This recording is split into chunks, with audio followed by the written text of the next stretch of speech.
How to extend a match on Bumble app. I'm gonna guide you through the process on how to do it. Let's get started. First of all, on your phone, head over to the Bumble app. Launch the app on your phone. After you're in the app, make sure that you are logged in with your accounts. Once you are logged in, now, in order to extend a match on Bumble, locate the conversation with the match you want to extend and tap on the extend button. Let's say if you have matched with someone, you have to head over to this chat section. Your matches will appear over here. Head over to the match that you want to extend.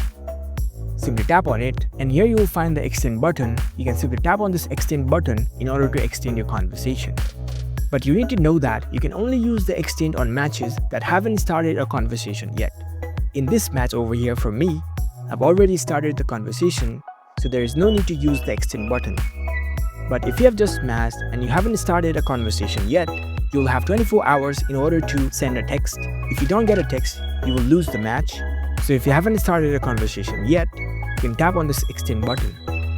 And that's how you can easily extend a match on Bumble. If you found this video helpful, don't forget to give this video a thumbs up and subscribe to our channel for more tech tips. Thank you for watching.